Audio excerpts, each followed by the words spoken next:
بسم اللہ الرحمن الرحیم۔ السلام علیکم ورحمۃ اللہ۔ دنیا کی سب سے قیمتی گائے، یہ بہت ہی اہم اور نہایت ہی شاندار قرآنی واقعہ ہے، اور اسی واقعے کی وجہ سے قرآن مجید کی اس سورہ کا نام سورہ بقرہ یعنی گائے والی سورہ رکھا گیا ہے۔ اس کا واقعہ یہ ہے کہ بنی اسرائیل میں ایک بہت ہی نیک اور صالح بزرگ تھے، اور ان کا ایک ہی بچہ تھا جو نابالغ تھا، اور ان کے پاس فقط ایک گائے کی بچھیا تھی۔ ان بزرگ نے اپنی وفات کے قریب اس بچھیا کو جنگل میں لے جا کر ایک جھاڑی کے پاس یہ کہہ کر چھوڑ دیا، یا اللہ، میں اس بچھیا کو اس وقت تک تیری امانت میں دیتا ہوں کہ میرا بچہ بالغ ہو جائے۔ اس کے بعد ان بزرگ کی وفات ہو گئی، اور بچھیا چند دنوں میں بڑی ہو کر درمیانی عمر کی ہو گئی، اور بچہ جوان ہو کر اپنی ماں کا بہت ہی فرما بردار اور انتہائی نیکوکار ہوا۔ اس نے اپنی رات کو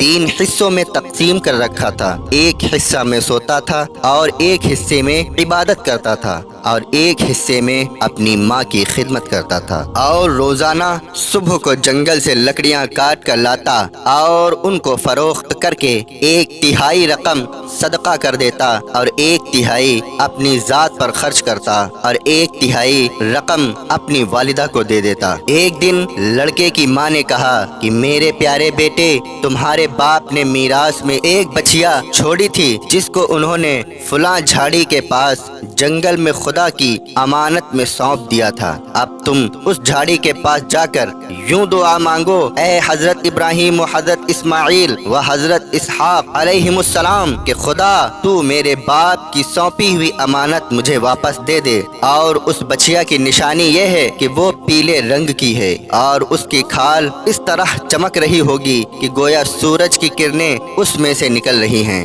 یہ سن کر لڑکا جنگل میں اس جھاڑی کے پاس گیا اور دعا مانگی، تو فوراً ہی وہ گائے دوڑتی ہوئی آ کر اس کے پاس کھڑی ہو گئی، اور یہ اس کو پکڑ کر گھر لایا۔ تو اس کی ماں نے کہا، بیٹا، تم اس گائے کو لے جا کر بازار میں 3 دینار میں فروخت کر ڈالو، لیکن کسی گاہک کو بغیر میرے مشورے کے مت دینا۔ ان دنوں بازار میں گائے کی قیمت 3 دینار ہی تھی۔ بازار میں ایک گاہک آیا جو در حقیقت فرشتہ تھا۔ اس نے کہا، میں گائے کی قیمت 3 دینار سے زیادہ دوں گا، مگر تم ماں سے مشورہ کیے بغیر گائے میرے ہاتھ فروخت کر ڈالو۔ لڑکے نے کہا کہ تم خواہ کتنی بھی زیادہ قیمت دو، مگر میں اپنی ماں سے مشورہ کیے بغیر ہرگز اس گائے کو نہیں بیچوں گا۔ لڑکے نے ماں سے سارا ماجرا بیان کیا، تو ماں نے کہا کہ یہ گاہک شاید کوئی فرشتہ ہو، تو اے بیٹا،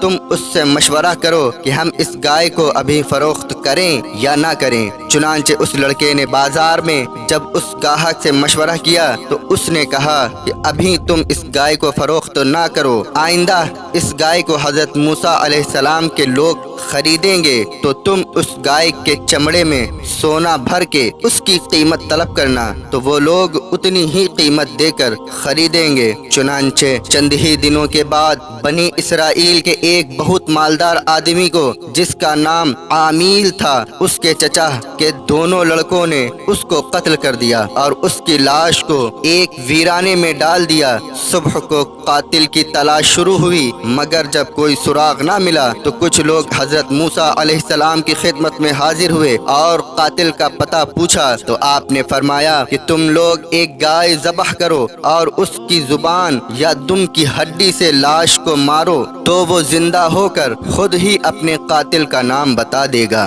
یہ سن کر بنی اسرائیل نے گائے کے رنگ، اس کی عمر وغیرہ کے بارے میں بحث و پرید شروع کر دی، اور بالآخر جب وہ اچھی طرح سمجھ گئے کہ فلاں قسم کی گائے چاہیے تو ایسی گائے کی تلاش شروع کر دی، یہاں تک کہ جب یہ لوگ اس لڑکے کی گائے کے پاس پہنچے تو ہو بہو یہ ایسی ہی گائے تھی جس کی ان لوگوں کی ضرورت تھی۔ چنانچہ ان لوگوں نے گائے کو اس کے چمڑے میں بھر کر سونا اس کی قیمت دے کر خریدا، اور ذبح کر کے اس کی زبان یا دم کی ہڈی سے مقتول کی لاش کو مارا، تو وہ زندہ ہو کر